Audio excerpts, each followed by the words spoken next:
Pesci, and this is Barnes & Noble Tagged.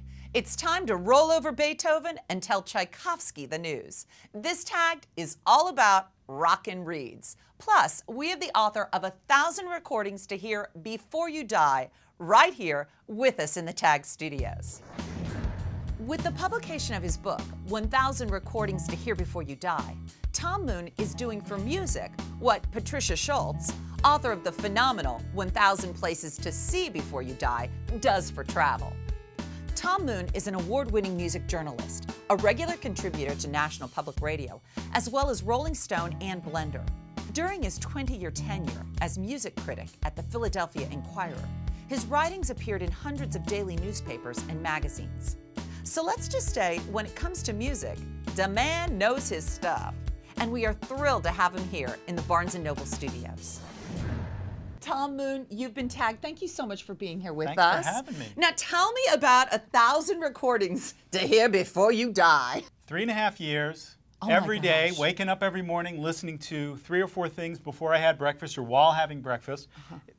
Made huge lists of all kinds of music, asked tons of people, and found amazing things I never heard before. It really is an overwhelming thought when you think about it. What are your parameters? Did you start with anything? You just said, find great music. You start with the great of the great. Beethoven symphonies, Bach, Brahms, Miles Davis kind of blue, things that we all know are like the world culture greatest hits. You gotta have them. Right. And there's a lot of those when you really think about it. I mean, there's like 5, 6 Beatles records you could put, on and on. So then from that, I would sort of look for records that felt the same way, where you'd put something on and it wasn't necessarily a famous artist, but you'd go, wow, this is fabulous. And people should know about this. And I did that a lot. What do you think was the most interesting song that you found that's in the book? There's a guy, a songwriter and singer named Milton Nascimento, unbelievable talent. A lot of people don't know about him. He's still alive, making records. It's like, I feel like everyone who's in our hemisphere should know about this guy. Cool. And so he's there. All right, I'm loading up my iPod. What's his name again? Milton Nascimento. Now, I want you to hang around, Tom, and I want you to listen up because you might be interested in some of these, I like to call them rockin' reads that we've tagged, all right? First, writer Sean Manning has 2 books that also comprise the best of in music. His first book out last year is The Show I'll Never Forget. 50 writers relive their most memorable concert experiences. In it, he gathered an amazing array of unforgettable concert memories from a veritable A-list of acclaimed novelists, poets, biographers, and cultural critics. And out this week, Rock and Roll Cage Match, music's greatest rivalries decided, in which today's leading cultural critics, humorists, music journalists, and musicians themselves take sides in 30 of the all-time juiciest who's better musical disputes. Fantasize about being the next Timberlake or Streisand? Then give it a shot with Hit Me With Your Best Shot, the ultimate guide to karaoke domination. Karaoke queen and author Raina Lee helps beginners and veterans conquer stage fright, pick songs to showcase vocal talent, and master their moves. This pocket-sized resource will turn up the volume on happy hour. And for biographies about bands, you can count Stephen Davis as one of America's preeminent rock journalists.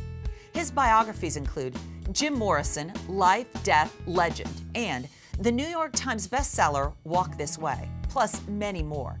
This week, he comes out with Watch You Bleed, the saga of Guns N' Roses, the complete story of the last rock supergroup, from their drug-fueled blast-off in the 1980s to the turbulent life of legendary singer Axl Rose and his 15-year, multi-million-dollar effort to make the perfect hard rock album.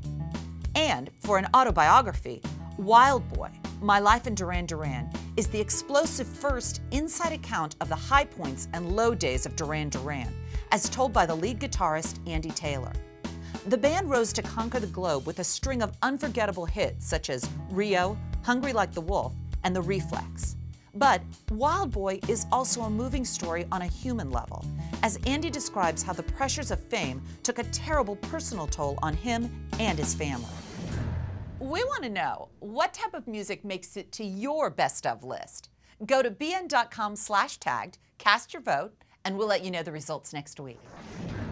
Last week, we asked you, what kind of reads make you feel like a winner?